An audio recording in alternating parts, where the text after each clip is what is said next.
नमस्कार, जय हिंद। आप सभी का बहुत बहुत स्वागत है। आइए चालू किया जाए आज का सेशन और देख लेते हैं कि क्या पढ़ना चाहिए था और वही पढ़ने की कोशिश करिए। अगर एग्जाम को क्रैक करना है तो फालतू की न्यूज पढ़ने से कोई फायदा है भी नहीं।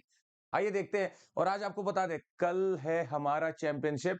आज आखिरी दिन है, रजिस्टर कर लीजिए। मुहूर्त निकल चुका है, आपको भेज चुके हैं मुहूर्त। आपका यही मुहूर्त है फिलहाल। You get lot of things here. You get a day with bureaucrat, you get a meet with an academy top educators, you get MacBook, smartphone, iPod, सब आपको यहाँ पे मिल रहा है। और इससे बेहतर एकेडमिक एक्सीलेंस तो देखिए, कहीं ना कहीं अगर इतने लोगों के बीच में आप जब देंगे 1 lakh plus registration and you give the exam, एक फीलिंग आ सकती है आपको कि आप कहाँ स्टैंड करते हैं। वेरी इंपॉर्टेंट, अभी इसको रजिस्टर कर लीजिएगा। प्लस आपको एक छोटा सा आइडिया देते हैं, हमारा जो यूपीएससी का वर्टिकल है, आपको यूपीएससी की तैयारी करनी है तो एक रफ्तार बैच है जो 2024 को फोकस करेगा। क्रैश कोर्स है, all access to all the videos, you will be having it. चलिए चालू करते हैं पॉजिटिविटी के साथ। और आज आपको बताना चाहेंगे कि कैसा होना चाहिए इंसान को। कहा जाता है, उदये सविता रक्तः, रक्तः अस्तमय तथा संपत्तौ च विपत्तौ च महताम एक रूपता। और इसका यही मतलब है, जब sun would be rising above, it's red, when it sets it's red, same when someone is rising should be same as someone is seeing some problems in the life। दोनों जगह बराबरी होना चाहिए, वही कहलाएगा असली शायद इंसान। जो कि देखा गया है कि इतना पावर है उसमें कि जब बहुत ज्यादा अच्छा भी हो रहा था तो भी वो वैसा ही है, और जब सब कुछ बर्बाद भी हो रहा हो तो भी वो वैसा ही है, क्योंकि उसको पता है कि वापस से कहीं ना कहीं सूरज फिर निकलेगा। चलिए चालू करते हैं आज का सेशन। पहली चीज जो हमें आज पढ़ लेनी चाहिए थी वो है इंडिया नेबरहुड से, और मालदीव्स फिर से न्यूज में आ रहा है। मालदीव्स में जब से रेजिम चेंज हुआ है, मुइजू साहब वहां के बड़े बेचैन चल रहे हैं। उन्होंने भारत के पहले तो जितने वहां पे आर्मी के पर्सोनल हैं जो वहां ट्रेनिंग दे रहे हैं, उन सबको बोला कि वापस जाइए। यहां तक कि हाइड्रोलॉजी कराने की, हाइड्रोग्राफिक सर्वे कराने की बात थी भारत के साथ, वो होती आ रही थी, वो भी मना कर दी है। मतलब एक तरफ से साफ दिख रहा है कि मालदीव्स अब बहुत कुछ इच्छुक नहीं है कि भारत उसका साथ दे। अभी पानी पानी का क्राइसिस होगा ना, तुरंत फोन कर देगा इंडिया को 10 बार कि पानी का क्राइसिस हो गया सर। चाइना कहां से पानी भेजेगा? वो जब तक भेजेगा तब तक तो वहां लोग तड़प उठेंगे। तो जब पानी का कमी पड़ेगा ना, तब याद करेगा वो इंडिया को। और याद करेगा, मालदीव्स फिलहाल मालदीव्स नहीं है, वो चालदीव्स बन चुका है। वो चाइना का बहुत पैसा ले चुका है, पोर्ट बना रहा है चाइना से पैसा ले लेके। तो this person looks on the face की बड़ा आपको आसानी से दिख रहा होगा कि मालदीव्स कुछ अच्छा करे, ऐसा कुछ भी नहीं है। मालदीव्स ट्रबल कर रहा है। बस आपको एक प्रश्न का जवाब देना है कि क्या मालदीव से इक्वेटर पास करता है या नहीं करता है। आप नीचे कमेंट करके जरूर बताइएगा। अगला, इंटरनेशनल ऑर्डर में हम पढ़ने की कोशिश करते हैं, और ये देखिए, ये अब हो गया फायदा उठाने वाली बात। Hungary blocks EU aid for Ukraine despite consensus on bloc membership talks. कल ही की बात है कि ईयू ने टॉक खोला अपना कि हाँ, हम मोल्डोवा को और यूक्रेन को अपने में लाने की बात चालू करते हैं। सुबह सुबह हंगरी ने बोला कि आई एम स्टॉलिंग, क्योंकि भैया कंसेंसस से डिसीजन लिया जाता है।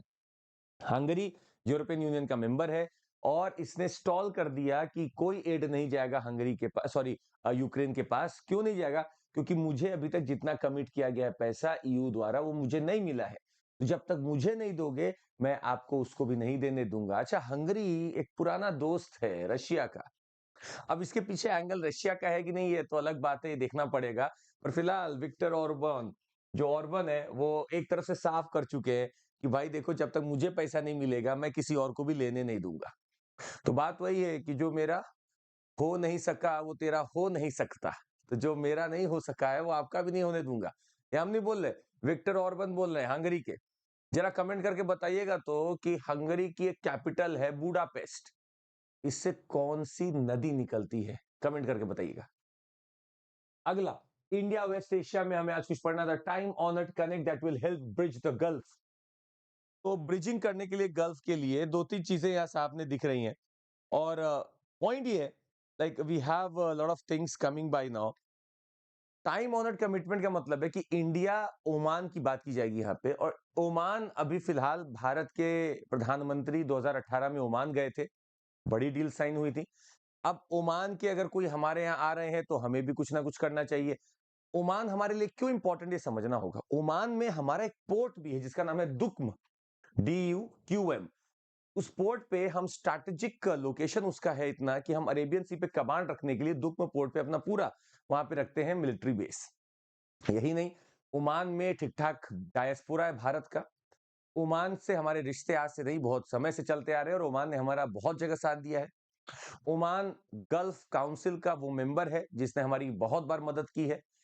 ओमान वो भी मेंबर है जो अगर तेल या कोई भी ऐसी चीज की जरूरत हमेशा पड़ती रही है तो ओमान से भी सप्लाई आता रहा है। हाँ, भारी मात्रा में तो नहीं आता है पर ठीक ठाक तरीके से आता रहता है। ओमान ने पायरेसी रोकने के लिए भी भारत के साथ बहुत सारे एक्सरसाइजेस किए हैं। आज हम लोग इस एक्सरसाइजेस को देखेंगे भी, पढ़ेंगे भी और कोशिश करेंगे कि उसका कोई नोट बना ले, क्योंकि आई फील ओमान येमेन इस बार इंपॉर्टेंट एग्जाम के लिए ओमान की लोकेशन भी हमें देख लेनी चाहिए।